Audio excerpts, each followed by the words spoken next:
Godavari global university Rajahmundry engineering, agriculture, pharmacy, health sciences degree కోర్సులకు అడ్మిషన్లు జరుగుతున్నవి. ఆంధ్రప్రదేశ్ రాజధాని అమరావతిలో రివర్ ఫ్రంట్ ప్రాజెక్టుల గురించి పదే పదే ఏపీ సీఎం చంద్రబాబు నాయుడు మాట్లాడుతున్నారు. అలానే కృష్ణా రివర్ ఫ్రంట్ ఏరియాలో టూరిజం సిటీని స్పెషల్గా డెవలప్ చేయాలని భావిస్తున్నారు. ఇప్పుడు అందులో భాగంగానే కల్చరల్ డిస్ట్రిక్ట్ని ఏర్పాటు చేయాలని ఏపీ సర్కార్ డిసైడ్ చేసినట్టుగా సమాచారం వస్తుంది. ఈ కల్చరల్ డిస్ట్రిక్ట్ ఏంటి, ఏ విధంగా ఉంటుంది, దానిలో ఉండేటువంటి ఆకర్షణలు ఏంటి ఇవి చూద్దాం. ఆల్రెడీ మనకు తెలుసు శిల్పారామం పేరుతో దేశవ్యాప్తంగానే పాపులర్ అయింది. ఇక్కడ హైదరాబాద్లో స్టార్ట్ అయిన తర్వాత అన్ని జిల్లాల్లో పెట్టాలని ఉమ్మడి ఆంధ్రప్రదేశ్లో ప్రయత్నాలు కూడా జరిగినాయి. అదే తరహాలో ఆంధ్రప్రదేశ్లో కూడా ఒక సాంస్కృతిక వికాసానికి సంబంధించి మన పరిణామ క్రమానికి సంబంధించినటువంటి ప్రతీకలుగా కల్చరల్ డిస్ట్రిక్ట్ని ఏర్పాటు చేయాలని చెప్పి ఆంధ్రప్రదేశ్ ప్రభుత్వం భావించింది. దీనికి ఒక స్పెషల్ డిజైన్గా ఉంటుంది. రివర్ ఫ్రంట్ని అందంగా తీర్చిదిద్దుతారు. అటు ఇటు కూడా ఘాట్లు, ముఖ్యంగా ఘాట్లు ఉంటాయి, యాంఫీ థియేటర్ ఉంటుంది, అక్కడ చిల్డ్రన్ ప్లే ఏరియాలు, పార్క్ ఏరియాలు, బోట్ రైడింగ్లు, ఇటువంటి అట్రాక్షన్స్ అన్నిటినీ కూడా పెట్టాలనేటువంటి ఆలోచనతో ఆంధ్రప్రదేశ్ ప్రభుత్వం ఈ ప్రతిపాదన చేసి దీనికి ఎవరికి వాళ్ళు ఏ రూపాలు ఇస్తూ ఉన్నారో, ఎట్లా ఉండొచ్చు కల్చరల్ డిస్ట్రిక్ట్ అంటే ఆంధ్రప్రదేశ్ కల్చర్ని రిఫ్లెక్ట్ చేసే విధంగా, కృష్ణా రివర్ ఫ్రంట్ లైఫ్ స్టైల్ని రిఫ్లెక్ట్ చేసే విధంగా, ఇట్లా రకరకాల మోడల్స్ అంటే ఇవన్నీ కూడా అమరావతి స్తూపం నుంచి ఇన్స్పైర్ అయినవి, అక్కడ టెంపుల్స్ నుంచి ఇన్స్పైర్ అయినవి, అట్లాంటి నమూనాలతో చేస్తున్నాయి. ఇవేవి కూడా ఫైనల్గా ఇవి ఓన్లీ కూడా ఏఐ జనరేటెడ్ ఇమేజెస్ మాత్రమే.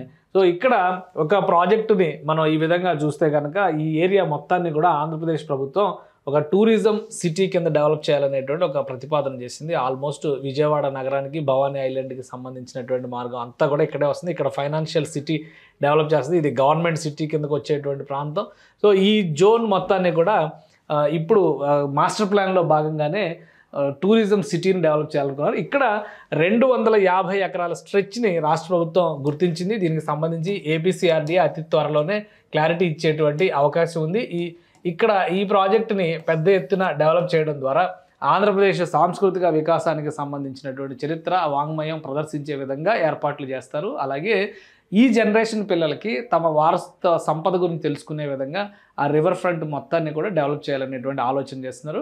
సో దీనిపైన ఇంకా కసరత్తు జరుగుతుంది డెవలప్ చేసేటువంటి. ఎందుకంటే టూరిజం సిటీ డెవలప్మెంట్ ప్రాజెక్ట్ అంతా కూడా స్టార్టప్ ఏరియా డెవలప్మెంట్ అనే పేరుతో సింగపూర్తో అప్పట్లో టైఅప్ అయ్యేటువంటి అగ్రిమెంట్ జరిగింది. తర్వాత 2019-24 కథ అందరికీ తెలిసిందే. ఇప్పుడు మళ్ళీ రివైవ్ చేసేటువంటి పరిస్థితుల్లో ఈ 5-10 ఏళ్లలో జరిగినటువంటి పరిణామాలను దృష్టిలో పెట్టుకొని కొన్ని స్పెషల్ డిజైన్స్ని చేయాలని ఆలోచన చేస్తున్నారు. అందులో భాగంగానే స్పోర్ట్స్ సిటీని కృష్ణానదికి అవతల పక్కన కూడా డెవలప్ చేయాలనే ఆలోచన, ఇప్పుడు కల్చర్ డిస్ట్రిక్ట్ని ఇక్కడ ఏర్పాటు చేయాలి, రివర్ ఫ్రంట్ దగ్గర ఏర్పాటు చేయాలనేటువంటి ఆలోచన, ఇవన్నీ కూడా అందులో భాగంగానే వస్తున్నాయి.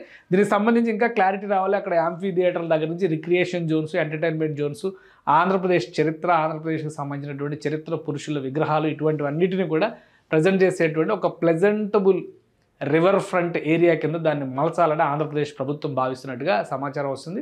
ఇంకా ఫైనల్ ఫ్రేమ్వర్క్ జరగాలి. జరిగిన తర్వాత మరింత క్లారిటీ వస్తుంది. సుమన్ టీవీలో మీ పర్సనల్ అండ్ బిజినెస్ ప్రమోషన్స్ కోసం కింది నెంబర్కి కాంటాక్ట్ చేయండి.